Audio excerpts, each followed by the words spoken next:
building a strong team around you. One of the things as entrepreneurs or leaders that we have is ego gets in the way. It's facts. Like, I'm guilty of it. I didn't start getting coaching until like 3 years ago. Like, I was like, I don't need coaching, right? And I didn't start hiring better people than me around me till 4 or 5 years ago. So you have to get to a point to where you have to know you're not great at everything, and you don't have to be great at everything. You only have to be great at a couple things that you're passionate and you love, that you surround yourself with people that are great at the things you're not, and that you get coaching to help your great become elite and help your good get closer to great. But I'm a big believer that if I have 10 hours in a day to spend, I'm going to spend almost all 10 of those hours on whatever I'm great, try to get to elite, than I am to try to get good closer to great. That's just me. I want to learn the other stuff, but I want to make the great greater, right? That's just how I operate. And I that's what I believe in. And I think that when you know your strengths, and everyone has different strengths. Some people can sell, some people can, run operations. Some people can do marketing. Some people, like, you have different strengths, 1, 2, 3, 4, 5 things that you're just great at. Then there's a handful you're good at. And then there's a bunch that it's like, you have no business doing. My advice is A, you got to put the ego to the side and realize that first. It's very important. And that's hard to do, but you have to. Because it's better for your business, it's better for your team, it's better for everybody. It's better for you. Like, it's a weight lifted. You don't have to know all. Like, it doesn't have to be that way. I have a control problem I'm still working on. These guys will tell you today I was all over about controlling something today. Like, that I'm dealing with, but I don't have a I know everything problem. Like, there's things that Brian knows and Will know and Joe know and Jay, like, I don't know some of that. So I'm like, dude, I don't know that. That's you guys, right? I've realized that over time. I don't need to know everything, but the things that I'm great at, which is vision, right? Which is execution, which is planning, which is mindset, which is sales and marketing and strategies of like how we're going to get there, call to action, what a consumer might think.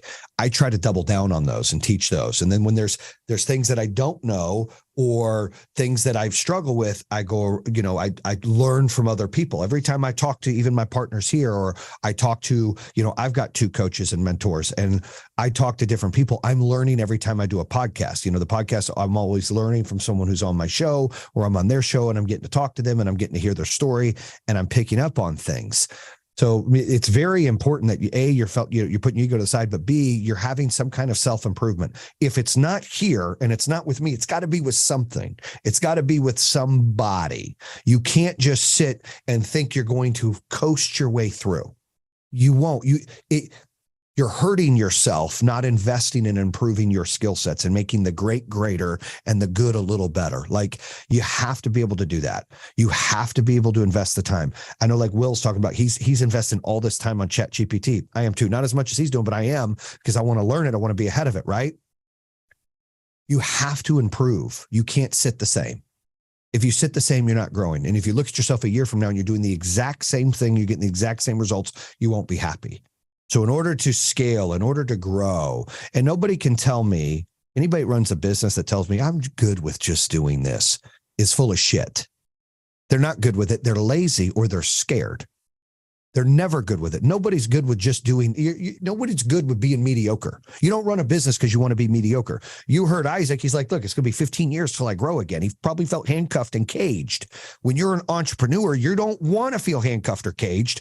You want to create your own map. You want to lay down the bricks on that map, and you want to run on those bricks. And in order to do that, you have to evolve. You have to self-improve. You have to change. I look at myself and all the good and all the bad that I've been through the last 8 years in that whole journey.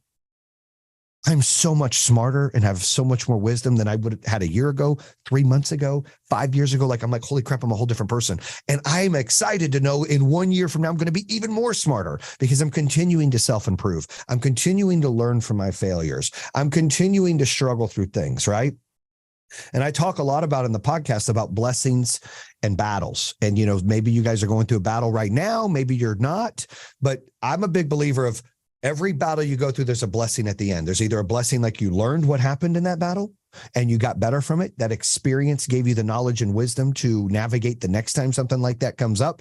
Or, you're enjoying your blessings now and just be prepared. Another battle is supposed to come. That's how life works. It's battles, then blessings, and battles, then blessings. And sometimes you're not sure what those blessings are, but they're there. Like the blessing that I got from the company closing, which is horrific, is now I get to take all this knowledge and be able to help elevate and help other people. And that's exciting. It's like having, I have 4 kids. It's like when my son throws a touchdown pass, I get jacked up. When Jeremiah or Tavon or, anybody I'm coaching goes out and crushes it, I get excited. I'm like, hell yeah. Like, I feel like I'm making a dent in this place and it feels good. I'm fulfilled. I'm happy. It's not about money. It's not about success. It's about fulfillment and feeling happy. And so I would challenge each one of you to make sure that you're finding a way to self-improve and that you're finding a way to get fulfillment and happiness inside rather than just sitting stagnant and assuming you know it all, because you don't. And as the world evolves, you've got to evolve with it. So I'm helping a company that does bricks and concrete in Michigan and Indiana, like fixes your bricks and concrete. And he's like, he's never done financing in his life. He said, I did 5 million in sales last year. We don't do financing. I said, brother, we're going to find you a financing company, which he's got 2 now. And B, you need to make an ad with a call to action. Hey, have you thought about fixing your bricks or your concrete, but you're scared it costs too much? Great news. We have 0% interest for 24 months and you can finance today. Give us a call. Is he up 400% in 1 month in sales? I can give you guys his number. You call him. Like, he's obsessed with what we're doing. He didn't know what ROAS was. He didn't know what a call to action was. He's been doing this for 5 years, right? So it's important that you guys, first of all, are like, hey, this is what we're great at. We're great at software sales. We've got a great vision. We've got a great idea. We're a great partnership. We bring all this, but we need to expand. So self-improvement or reaching out and bringing people on that help build this Avengers type team to take it to the next level is the first step. Because a lot of folks sit in your guys' shoes and go, I'll figure it out on my own. And that probably cost me 2 or 3 years of pain I didn't need at the beginning. I was just coaching another guy that's running a pretty big company up in Michigan, and he does concrete and he does brickworks and he does all these kinds of things. And he's never had a call to action. What a call to action means is, because he was like, what do you mean by call to action? So he'll have these commercials or these ads. This is what we do. And this is great. And, we've been around 50 years and blah, blah, blah, blah, blah, blah. Call now. I said, well, call now is not a call to action. And he's like, well, what the hell's a call to action? I said, call to action is presenting a problem, providing a solution, and giving them a hell of a deal or a reason to want to call. It's call to action. I'll give you an example. He's never done financing before, and they're getting ready to expand. He's never done financing. He's like, and they do I think last year they did about 5 million in sales, and he's thinking or hoping he's going to get to 10 million this year, right? But they have bad winters. And he's like, I need to market better. And I'm struggling, only on referrals. And I said, all right. So he started doing these TV commercials and he started doing these ads, like I said, with no call to action. So I said, well, first of all, you got to get financing. Now, I don't know if that applies to your business. We'll talk about it in a minute. But I said, sign up with these finance companies. Like, well, what does that do? Does it cost me anything? I said, no, it costs the customer. If the customer wants to finance their concrete and the bricks to get fixed, they have a monthly payment. People don't want to fucking pay, let me pay 50 grand to get my concrete done. People want to pay $200 a month. When they go buy a car, most people, right? People like yourself or me, we might be like, how much is the fucking car? 60 grand. All right, I'll buy the car. But our clients, the buyers, they want a payment. People want a fucking payment. So you got to give them a payment. So I said, you're going to have to tell them no money down, no interest for 6 years, get the thing, and whatever the payment's going to be. So he started to do that. His calls are up 400% because he has a call to action. He shows the problem. He shows the solution. He shows, hey, we can do financing at 0% interest, no money down, blah, blah, blah. Boom. The other world we live in that Will really likes this, so do I, that we use all the time, is ChatGPT. Like, AI is the future, and Will's taking a lot of courses, and I'm trying to follow his path as well, where I'm learning as much as I can about it. That's the information I've shared with Jeremiah and what I used for Tavon to help him create a script on TikTok for them to run an ad that we wanted to make. But you can use ChatGPT or these AI platforms to really help, basically be a copywriter for you or give you information. I mean, I have it do everything for me. Like, hey, how many poker chips should I have if I've got 8 people at my house for a tournament? And these are the kind of chips. Boom, it spits it out. Hey, what should I do? I used it here. Like, what should I cover in this coaching thing? It spits out 10 things. I tell them what my coaching's about, the kind of clients that I've got in here. What should we talk about? It spits out 10 things for us to talk about. And then I still have to direct traffic, but it gives me that information. And some of the posts, if you follow me, you'll see my posts. I don't write that good. Okay. I'm not going to bullshit you, tell you I write that good. That's ChatGPT making those posts. And I say, I need a post for Instagram to talk about Taco Tuesday, about my coaching, about this, and about the transformation. It spits this out. I make a video. I post it. I'm done. Takes me 5 minutes. I can have a social media manager do it, which is smart, which is I have a team that's getting ready to take it over, but I handle a lot of that right now. They take over the podcast stuff and the other video stuff. But all those lives or those quick videos I do, that's just me doing a video, going to ChatGPT, talking about what I said real quick. Say, give me a post with some caps, with some emojis. It spits it out, takes like 10 seconds. I post that, post my video. There's an app that we utilize, and you sent it to me, Will, and I love it, by the way. I've used it a few times now. Captions, where you take your video, you stick it in, it'll give you pictures, it'll put colors on your words, all of that stuff. And you're not even paying an editor. You do it on a video you made real quick, and then you just upload that. It literally takes me like 3 or 4 minutes. And see, you got to embrace this new technology because it can help. Like, you can use it to place a job ad. I was helping Tavon. He had to jump off real quick. He was like, dude, I'm trying to hire truckers and I'm, truck drivers, and I'm trying to hire, people that can work doing this. And, I'm trying to do, where should I write this great ad? I said, dude, go to ChatGPT, talk about what the position is, talk about what you want to pay, talk about your company, talk about the experience, talk to it like you're talking to me.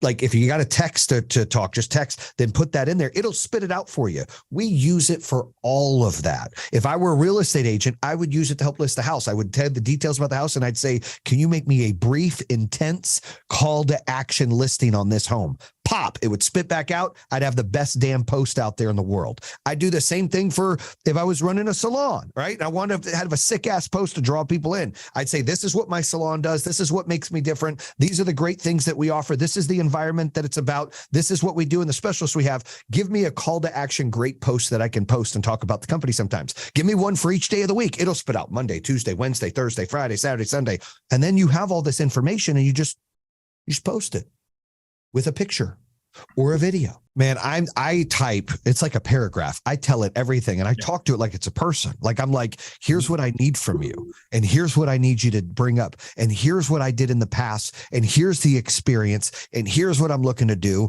And here's who I think some of my clients are. Help me find more clients. Include that in the call to action in this Instagram post. Can you do it for 5 days a week? It comes back. Can you make it more intense? Comes back. Okay. Can you change this and do this? It comes back. It's so amazing. And I use it for everything. Like literally everything, but you got to use it for this stuff. You got to people. It's what it's here for. Right. And it saves us money.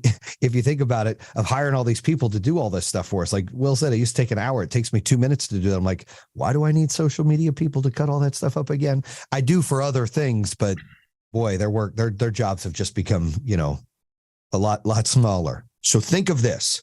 You might be buying stuff from Google right now, correct? So Google, digital marketing and lead gen and ROAS, that's my specialty, right? So Google is a platform of necessity. So if I've got termites, I'm going to go, shit, honey, let's Google. We got to Google someone to come out and fix my termites. If I'm sick of my power bill and the power outages keep going up and they just raise it, I'm like, let's Google someone for solar. That is out of necessity. And it is a great pond and it converts well. Right. And the ROAS, you guys know what ROAS is or no? If you don't, it's okay. So here's why ROAS is important. So gentlemen like yourself and me for about 6 years, 5 years into this business, you look at customer acquisition costs, correct? Yep. You look at what does it cost me per deal? You can't look at it that way. You got to look at ROAS, which is return on ad spend. So if you spend $1, how much does it bring? When you change that mindset internally in your business, when you're advertising, things change. Now you're like, oh my gosh, it's not about what did it cost me? It's about what did it bring me and where is the most effective dollars that I spend bringing the most dollars in. And you use that also to judge your reps who run appointments for you. So two of the things. So the first thing is we go back to Google. It's a small pond. And it's out of necessity. So anybody that's doing solar in your area and someone decides, yes, I finally want it, they Google, you're paying for competition of those words. You have to have Google, but that pond is only so big. How many people today are going to say, I'm going to Google solar? Only so many. Especially in Missouri, right? Right. Especially in Missouri, North Carolina, freaking Michigan, Ohio, Indiana. Trust me, I get it. Yep. So what we did is we said, how can we can't grow with that. Nobody's like, hey, I want to do solar in Michigan. Especially we went there. We have to create a marketplace. So instead of just fishing here, we wanted to fish in Facebook, in Instagram, in TikTok, in YouTube, in Pinterest, in all of them.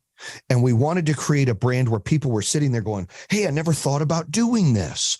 We should look at that. Now you're not competing with your competition because they're not doing that. And you're not paying a lead aggregator to share that customer's information with 3 or 4 people where you're competing with them, and it's wasteful and it's time consuming. It's frustrating. You're creating your own marketplace. You're basically fishing in a bigger pond, and you're just trying to find the bait that works to bite them in, but it's unlimited fish, right? That's the key to digital marketing. When you can open up that capacity on your brand and you can start marketing that way. I just invested in a flooring company that I'm a 50% partner in. And I put some of the leaders that were, at Pink in that business to open it up. And I'm guiding them. I'm letting them, like, these guys are, VPs and directors, been with me for a long time through 2 companies. And they're like, whatever you do, we want to do. And I'm like, dude, I don't want to build a big company again. Like I've got PTSD. My family's getting death threats. Like, it's just bad overall. This nonsense, it's like crazy.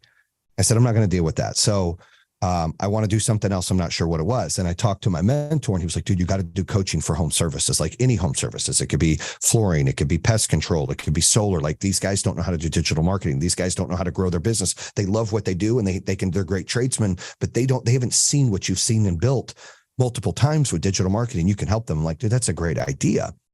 So I started to want to do that. Well, when we started this flooring company, we're 5 months in. It started in December.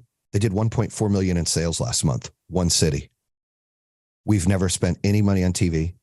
We've never spent any money on radio. And we've spent very little that's a necessity in Google, right? Because you have to, because you want to get some of that, because they're saying, I want it. That's a good closing. They have high closing percentages when they pick you, but you're paying an outrageous amount sometimes to convert that customer. But everything is digital marketing for us. Facebook, Instagram, TikTok, YouTube. It's all we do, right? We used to spend $10 million a month at Pink Energy on digital marketing a month. So we knew what we were doing over time. I remember being, at the infancy stage when we're going to do it. It's like, okay, well, the good news is when you start using these platforms and we start, if you guys choose my coaching or you don't, and you start talking to people, hey, how do I do this? What do I do this? It's going to be, okay, well, you got to walk before you run. You don't want to throw bad money because, cash is tight when you're new.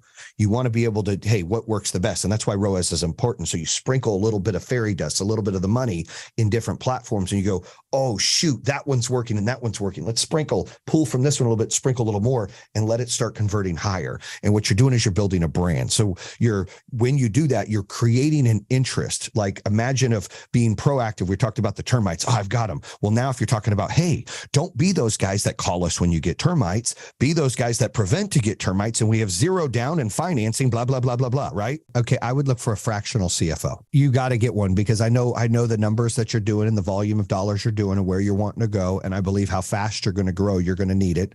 One of the things that was damaging to us is we didn't get a fractional CFO until, what was it, 2018?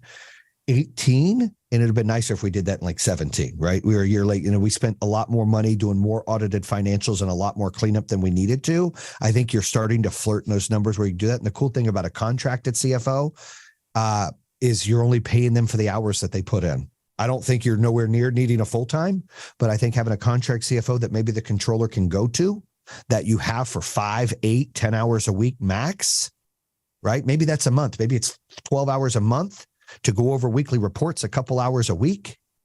It's not a bad way for them to navigate and get that thing done. And that will be efficient enough if eventually you want to raise capital, or you want to do some, mergers and acquisitions, or you want to do something with the business.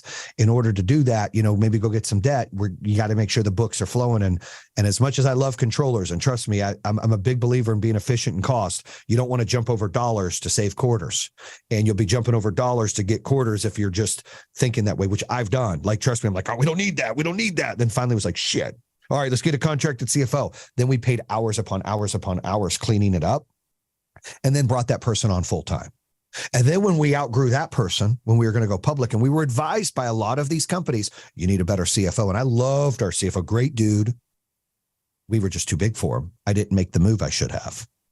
And that was also costly. Those are some of the mistakes I made along the way. That had nothing to do with our business closing, but it was a lot more headache and heartache of controls and things that we could have done to be even more efficient, and maybe navigate a little bit better through some of those problems, right? So it's like, you've got to be able to, when your business needs something, the business comes before any kind of personality, relationship, or anything. It's always about the business. That's number one. And so, right now, if your controller's doing it, but if you're already feeling like I need a little help, then you probably should get a contracted CFO.